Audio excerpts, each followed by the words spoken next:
Assalamualaikum warahmatullahi wabarakatuh. Selamat datang di video praktik muamalah kami. Perkenalkan, nama saya Muhammad Hafiz Fasya. Saya mahasiswa manajemen semester 4 di Universitas Pelita Bangsa. Dan saya Muhammad Rizky Ajid. Pada video kali ini kami mendapat tugas dari mata kuliah Pendidikan Agama Islam untuk memperhatikan pemasaran Islami dalam muamalah Islam. Video ini dibuat sebagai bukti praktik pertemuan 15 dengan topik praktik muamalah 2. Ada 3 skenario pemasaran Islami yang akan kami peragakan. Pertama, promosi produk, yaitu dengan metode Islami. Dan yang kedua itu menangani keberatan pelanggan secara Islami. Dan yang ketiga itu ada pemasaran digital Islami melalui media sosial. Yang ketiganya ini mencerminkan bagaimana Islam mengatur seluruh aspek bisnis dengan adil dan berkah. Dan yang kami mohon perhatian Bapak atau Ibu dan teman-teman sekalian semuanya. Sebelum masuk ke praktik, kami ingin menjelaskan sedikit tentang pemasaran Islam. Pemasaran Islami adalah kegiatan promosi dan penjualan yang dilakukan dengan menjunjung tinggi nilai-nilai syariat Islami. Landasan utamanya adalah kejujuran, amanah, dan menghindari segala bentuk penipuan atau manipulasi. Dasar hukum pemasaran Islami antara lain sabda Rasulullah Shallallahu Alaihi Wasallam yang diriwayatkan oleh Imam Tirmizi. At-taziru as-sodukul aminu ma'an nabiyina wa as-sodikina wa syuhada. Artinya, pedagang yang jujur dan amanah akan bersama para nabi, orang-orang yang sodik, dan para syuhada. Hadis riwayat Tirmizi. Hadis ini menjadi motivasi luar biasa bagi para pebisnis muslim bahwa berbisnis dengan jujur bukan hanya menguntungkan di dunia, tapi juga menjadi amal soleh yang mengangkat derajat seseorang di sisi Allah. Sebaliknya, pemasaran yang curang dan menipu pelanggan akan mendapatkan dosa dan kehilangan keberkahan. Mari kita lihat bagaimana praktiknya. Assalamualaikum, permisi. Saya tertarik dengan produk di sini. Waalaikumsalam warahmatullahi wabarakatuh. Selamat datang, saudari Mas Yaji. Ini produk madu hutan organik yang kami hadirkan khusus untuk Anda, Mas Yazid. Nama saya Muhammad Hafiz Fasya. Saya senang bisa berkenalan dengan Anda. Oh, madu hutan. Menarik sekali. Boleh saya tahu lebih lanjut tentang produk ini?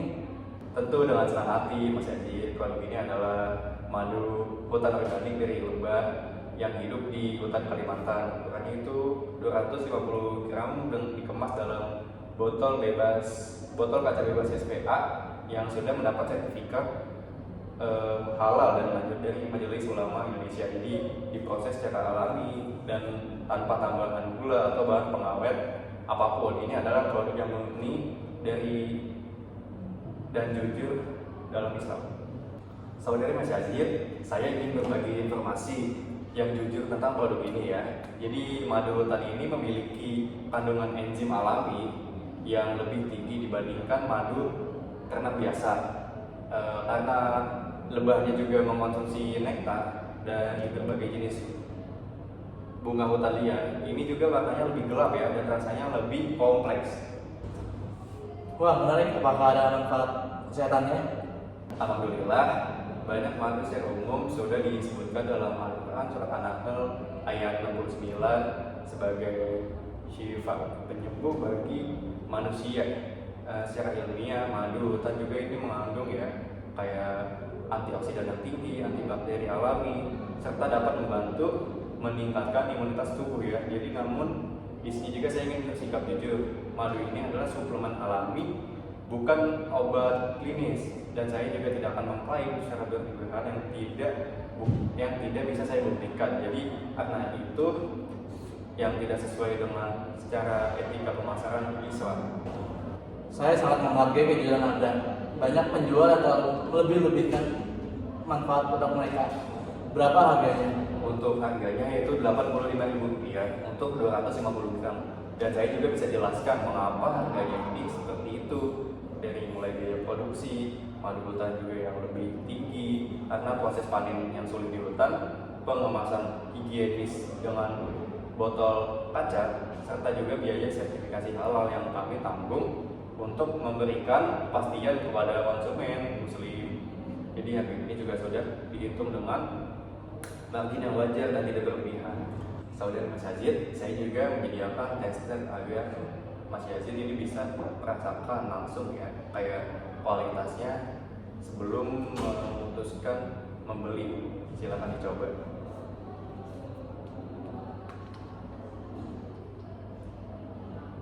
Coba.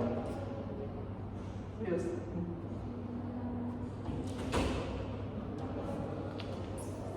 Gimana Mas Yazid rasanya? Alhamdulillah enak sekali. Rasanya berbeda dengan madu-madu yang lain. Anda bisa merasakan perbedaannya, dan izinkan saya menambahkan jika setelah dibeli ternyata produk ini tidak sesuai dengan kondisi yang kami jelasin, jadi misalnya kayak ada masalah pada kemasan atau kualitas, kami juga memberikan garansi pengembalian penuh dalam 3 hari ke depan. Jadi kejujuran ini, kepercayaan adalah modal utama dalam berbisnis kami. Masya Allah, saya belum pernah menemukan penjual yang sejujur ini. Biasanya kalau sudah dibeli tidak bisa dikembalikan lagi. Dalam Islam, hubungan antara penjual dan pembeli adalah hubungan yang harus saling menguntungkan dan tidak ada yang zolim. Jadi jika ada yang cacat atau yang saya sebutkan dan Anda membeli tanpa mengetahuinya, itu sama saja dengan penipuan dan ada hukumnya. Oleh karena itu, kami berkomitmen kepada transparansi penuh. Baik, saya tertarik ingin membeli 1 botol produk ini. Jazakallah khairan, barakallah fiikum. Semoga madu ini bisa membawa keberkahan dan manfaat Anda dan keluarga.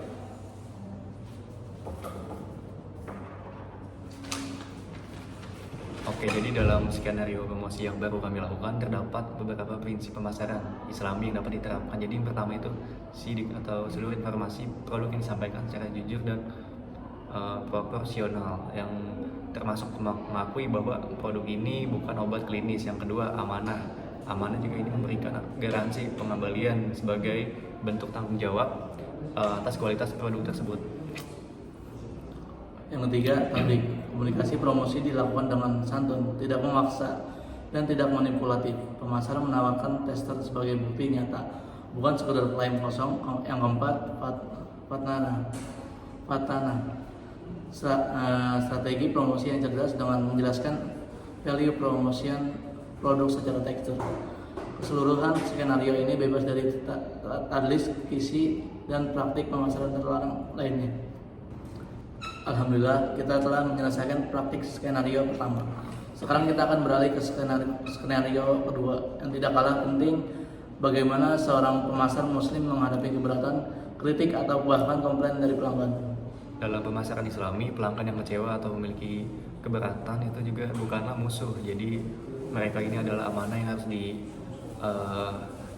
dengan sabar, jujur, dan penuh rasa tanggung jawab. Nabi SAW bersabda bahwa seorang muslim yang baik itu adalah yang paling baik akhlaknya dan bermuamalah. Mari kita praktikkan saja.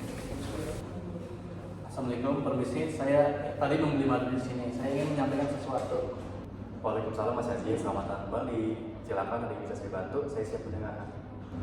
Begini, saya tadi membeli madu ini, tapi ketika saya di rumah dan saya buka, warna madunya terlihat berbeda dari yang ada di display tadi. Yang ini lebih cair dan warnanya lebih terang.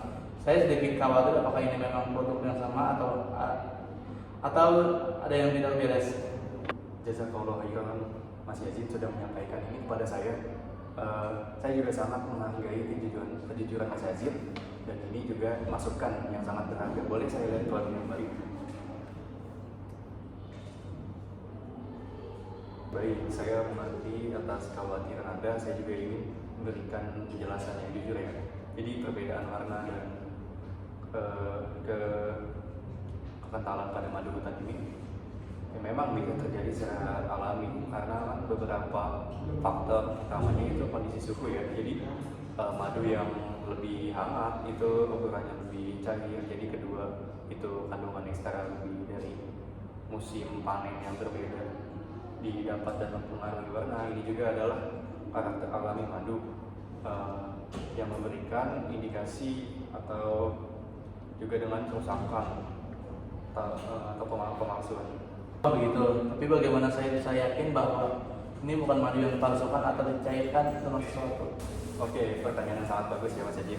Dan ini adalah hak Anda sebagai konsumen untuk mengetahuinya. Saya juga akan tunjukkan sertifikasi halal MUI yang ada di kemasan ini ya. Jadi ini menjamin bahwa produk ini telah melalui pengujian ini laboratorium. Jadi kami juga memiliki laporan uji BWM yang bisa saya tunjukkan. Transparansi dalam hal ini adalah kewajiban kami. Saya sedikit lebih tenang, tapi jujur saya sedikit agak ragu.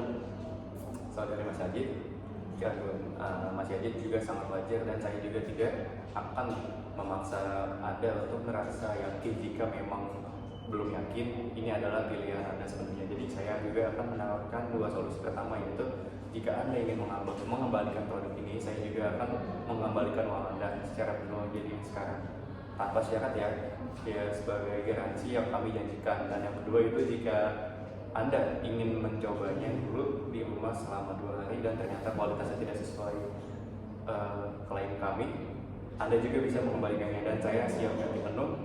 Pilihan ada di tangan Anda. Masya Allah, saya tidak menyangka responnya sebaik ini. Biasanya kalau ada komplain, penjual malah balik menyalahkan pembeli.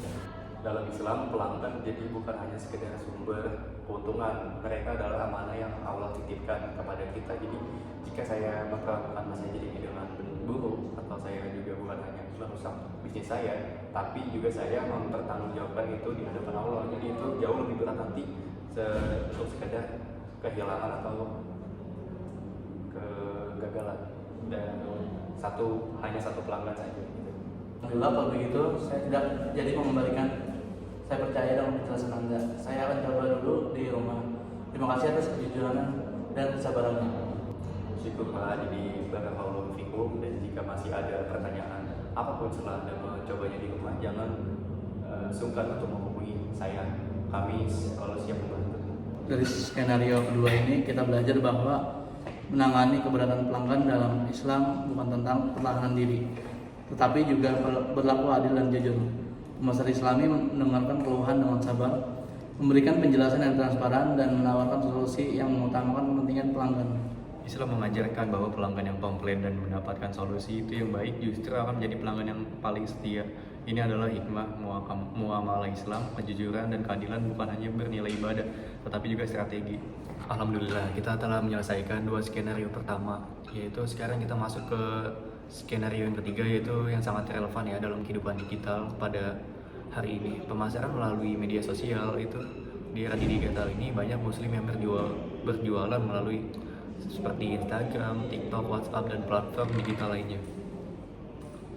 Namun tidak sedikit yang belum menyadari bahwa pemasaran digital pun harus tunduk pada etika Islam. Ada batasan-batasan yang harus diperhatikan agar konten promosi kita tidak menjadi sumber dosa. Mari kita pelajari bersama. Jadi dalam pemasaran digital Islami kan itu ada beberapa hal yang wajib diperhatikan. Yang pertama itu konten visual, itu ada foto dan video juga. Produk kita harus jujur ya, jadi tidak diedit secara berlebihan dan juga yang tidak dapat menyesatkan. Dan jangan menggunakan filter yang terlalu ekstrim hingga warna produknya itu terlihat jauh berbeda dari aslinya. Gitu. Yang kedua, caption dan copywriting. Kalimat promosi harus jujur dan tidak mengandung klaim palsu. Misalnya kita menjual madu, kita tidak boleh menulis sembuhkan diabetes dalam 3 hari. Karena itu adalah klaim medis yang tidak bisa dibuktikan dengan termasuk penipu. Yang diperbolehkan adalah menuliskan manfaat umum yang sudah terbukti dan proporsional. Yang ketiga itu testimoni. Jadi hanya boleh menggunakan testimoni yang nyata dari pelanggan yang benar-benar menggunakan produk itu. Membuat testimoni palsu itu juga tidak dapat menyewa orang untuk memberikan ulasan palsu, adalah bentuk gishi atau yang diharamkan dalam Islam. Nah, yang keempat, etika visual. Konten tidak boleh mengandung unsur-unsur yang dilarang Islam, seperti gambar atau video yang tidak menutup aurat secara syar'i jika itu bukan pilihan pelanggan. Musik yang melalaikan atau konten provokasi tidak sesuai akhlak Islam. Konten kita adalah cermin akhlak kita. Oke, kita akan mulai simulasi pembuatan konten video pendek untuk promosi madu hutan kita. Ingat, konten ini harus memenuhi standar etika Islam. Siap? Siap, bismillah. Baik teman-teman, hari ini saya akan berbagi tentang tentang produk yang sudah saya gunakan selama 1 bulan terakhir. Jadi madu hutan organik ini dari Kalimantan. Yang membuat saya tertarik itu adalah sertifikat halalnya yang terjamin, kandungan alami yang tidak ada campuran sama sekali, gulanya itu, dan rasanya juga yang benar berbeda dari madu biasanya. Saya juga bukan dokter, jadi saya juga tidak bisa berjanji ini obat untuk penyakit tertentu, tapi sebagai suplemen alami yang disebutkan dalam Al-Quran, insya Allah ada keberkahannya tersendiri. Harganya juga cukup murah ya, Rp85.000 untuk 250 gram. Jadi jika berminat, cek link di bio. Ini semoga bermanfaat. Jazakallahu khairan. Masya Allah, kontennya sangat bagus. Saya ingin mengevaluasi bersama. Yang pertama, Mas Hafiz memperkenalkan diri dengan salam Islami. Ini membangun identitas Muslim yang positif. Yang kedua, Mas Hafiz mengakui bahwa Mas Hafiz bukan dokter dan tidak membuat klaim medis berlebihan. Ini adalah sidik. Yang ketiga, dia menyebut harga secara transparan, tidak ada hidden fee atau harga yang baru diungkap di akhir. Benar, jadi jika ada satu hal yang tidak bisa dilakukan, tapi memang sering dilakukan oleh pemasaran lain, itu menggunakan musik latar yang keras dan gambar yang tidak sesuai. Konten juga kita bersihkan, kayak audionya informatif dan tetap menarik. Jadi ini membuktikan bahwa konten Islami tidak terus membosankan. Jadi itu juga bisa tetap kreatif sekaligus bermanfaat atau bermartabat. Ini adalah contoh caption yang sesuai etika Islam untuk posting produk madu kita. Caption ini memenuhi standar pemasaran Islami. Jadi tidak ada klaim medis ya, dan tidak berlebihan juga. Disclaimer jujur bahwa produk itu bukan obat, yang mencantumkan informasi harga juga secara transparan dan mengandung doa yang tulus. Caption ini juga tidak menggunakan kata-kata yang terbola yang menyesuaikan seperti terbukti menyembuhkan atau satu-satunya gitu yang ada di dunia, dan ini juga merupakan klaim yang tidak terverifikasi. Dari skenario yang ketiga, kita memahami bahwa era digital tidak mengubah prinsip dasar muamalah Islam. Pemasaran melalui media sosial tetap harus jujur, transparan, tidak manipulatif, dan bebas dari konten yang dilarang syariat. Seorang muslim yang berjualan online harus menganggap setiap postingannya sebagai pertanggungjawaban di hadapan Allah. Pemasaran digital Islami justru itu adalah peluang yang besar ya bagi umat Islam atau umat Muslim untuk menampilkan wajah Islam yang ramah, jujur, dan berintegritas kepada dunia. Jadi setiap konten itu yang jujur dan bermanfaat adalah sedekah. Informasi yang bernilai pahala ini adalah keistimewaan berbisnis dengan niat lillahi ta'ala. Alhamdulillah, kita telah menyelesaikan 3 skenario praktik pemasaran Islam hari ini.